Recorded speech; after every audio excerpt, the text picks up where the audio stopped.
Namaskar. I am Bhashwati and you are watching your own channel Spiritual One. It gives me immense joy to stand before you today and speak about one of the most cherished celebrations of our community, Durga Puja, organized by the Bengali Association Singapore BAS. The Bengali Association Singapore, founded in 1956, is one of the oldest cultural organizations of the Indian diaspora in this country. Over the decades, it has not only nurtured Bengali traditions and values but has also served as a bridge of cultural exchange between communities in Singapore. At the heart of his calendar lies the grand celebration of Durga Puja, the most awaited festival for Bengalis all over the world. Durga Puja is not just a religious ritual. It's an emotion, a cultural identity, and a spiritual celebration of the victory of good over evil. When Ma Durga arrives with her children Lakshmi, Saraswati, Kartikeya and Ganesha, she brings with her the message of hope, renewal and strength. In Singapore, thousands of miles away from Bengal, BAS has recreated this spirit every year with devotion and grandeur. For 6 days, the grounds at Farrer Park transform into a vibrant mini Kolkata, filled with the sounds of the dhak drums, the fragrance of incense, the sight of beautifully adorned idols, and the warmth of community. The mornings begin with Pushpanjali and Aarti, where devotees bow in reverence before the goddess. The afternoons are marked by the distribution of Bhog Prasad, a community meal that unites everyone at the same table, regardless of age, status, or background. In the evenings, the festival comes alive with cultural performances, songs, dances, recitations, dramas, presented by both local talents and invited artists. These programs highlight not only the richness of Bengali art but also Singapore's multicultural harmony. A unique feature of the BAS Durga Puja is its inclusive spirit. The celebrations are open not only to the Bengali community but to everyone in Singapore who wishes to share in the joy, devotion and culture. Visitors from all walks of life come to witness the Dhanuchi Nach, joining guided tours to understand the rituals and explore the displays of Bengal's crafts and heritage. In this way, Durga Puja becomes a platform where cultures meet and friendships are forged. Even during the challenging times of the pandemic, BAS ensured that the essence of Durga Puja was not lost. With restrictions in place, the association adapted with smaller rituals, online streaming, and community prayers, proving that faith and togetherness cannot be diminished. Today, the Bengali Association's Durga Puja is not just a festival. It's a symbol of cultural preservation, unity, and devotion. It reminds us that no matter where we live, our traditions can thrive, adapt, and shine, enriching the multicultural fabric of Singapore. As we bow before Ma Durga, let us seek her blessings for strength, compassion, and wisdom. Let us carry forward the message of love, togetherness, and resilience that this festival teaches us.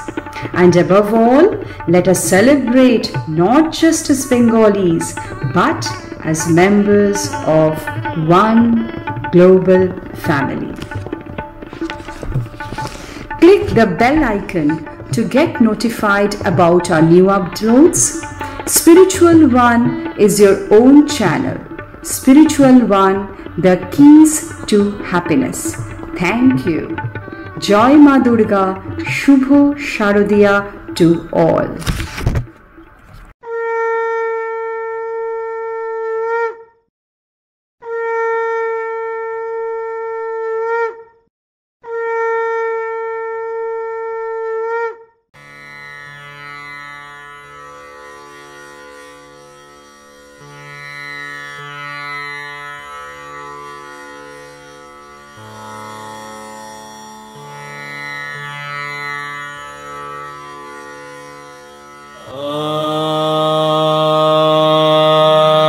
भद्रकाले विश्वमाता जगत्स्रोतकारिणी शिवपत्नी पापहन्त्री सर्वभूततारिणी Skandamata शिवा शिवा सर्वसृष्टिधारिणी नमः नमः महामाये हिमालयनन्दिनी नारीणां च शङ्खिन्यपि हस्तिनी वा चित्रिणी पद्मगन्धा पुष्परूपा सम्मोहिनी पद्मिनी मातृपुत्री भगिनी भार्या सर्वरूपा भवानी नमः नमः महामाये भवभयखण्डिनी पापताप भव भय भूतेश्वरी कामिनी तव कृपा सर्वक्षये सर्वजना वन्दिनी प्रेम प्रीति लज्जा न्याय नारीणा च मोहिनी नमः नमः महामाये ऋणमालाधारिणी खड्गचक्रहस्तधारिणी शङ्खिनी सुनादिनी सम्मोहना रूपनारी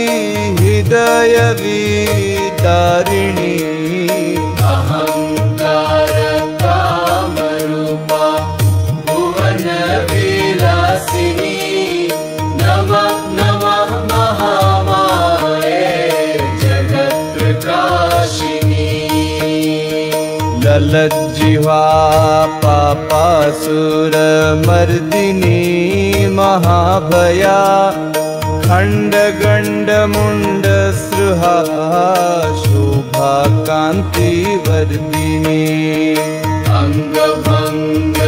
अङ्गभङ्गरङ्गकाया मायाच्छन्दच्छन्दिनी नमः नमः महामाये दुःखशोकनाशिनी धनजनतनमानरूपेण त्वं संस्थिता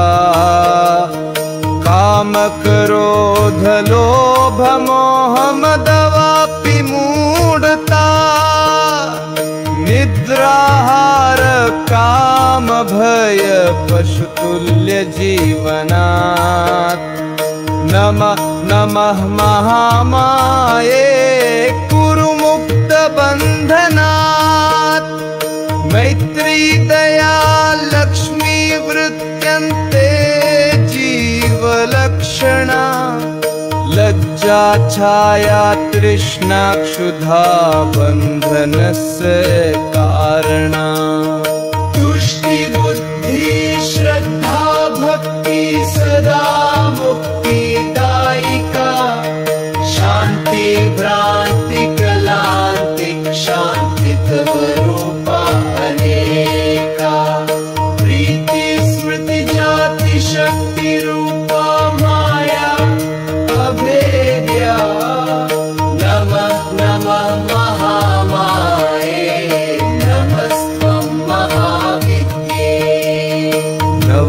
दुर्गा महाकाली सर्वांगभूषावृता भुवनेश्वरी मातंगी हन्तु मधुकैटभम् विमला तारा षोडशी हस्ते खड्गधारिणी धूमावती मा बगला महिषासुरमर्दिनी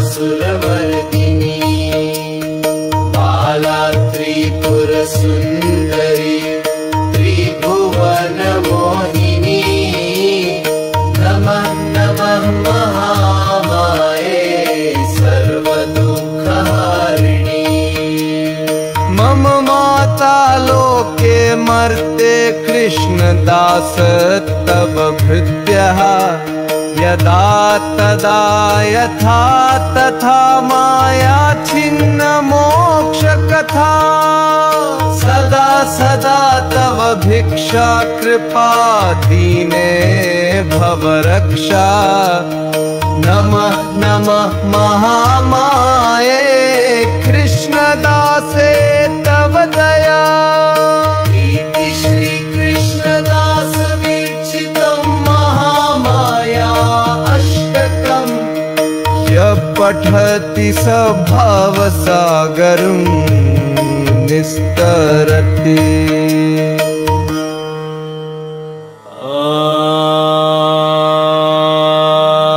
भद्रकाळे विश्वमाता जगत्रोत्तत्कारिणी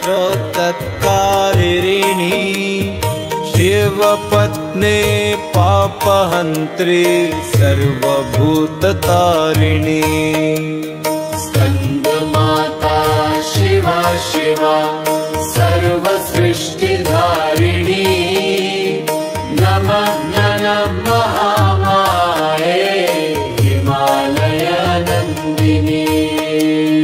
नारीणां च शङ्खिन्यपि हस्तिनी वा चित्रिणी पद्मगन्धा पुष्परूपा सम्मोहिनी पद्मिनी मातृपुत्री भगिनी भार्या सर्वरूपा भवानी नमः नमः महामाये भवभयखण्डिनी पापताप भव भय भूतेश्वरी कामिनी तव कृपा सर्वक्षये सर्वजना वन्दिनी प्रेम प्रीति लज्जा न्याय नारीणा च मोहिनी नमः नमः महामाये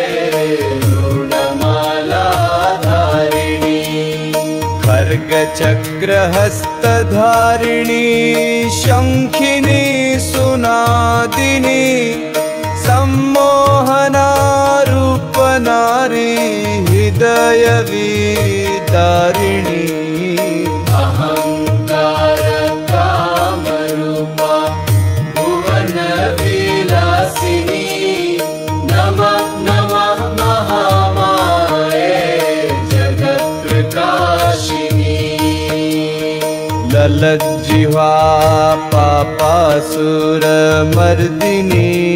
महाभया खण्डगण्डमुण्डसृहा शोभाकान्तिवर्धिनी अङ्गभङ्गरङ्गकाया मायाच्छन्दच्छन्दिनी नमः नमः महामाये दुःखशोकनाशिनी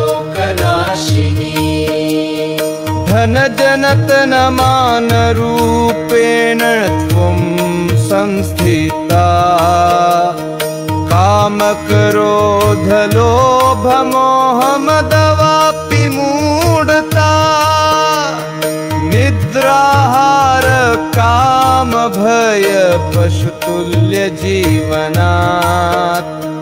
नमः नमः महामाये कुरु मुक्तबन्धनात् मैत्री दया लक्ष्मी वृत्यन्ते जीवलक्ष्मी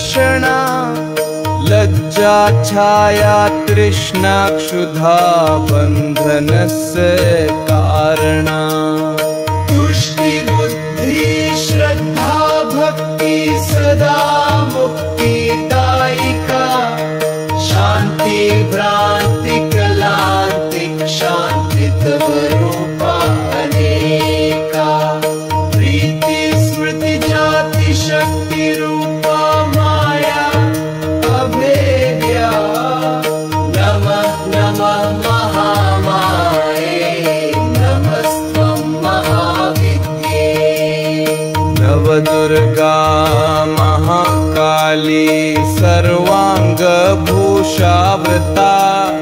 भुवनेश्वरी मातंगी हन्तु मधुकैटभम् विमला तारा षोडशी हस्ते खड्गधारिणी धूमावती मा बगला महिषासुरमर्दिनी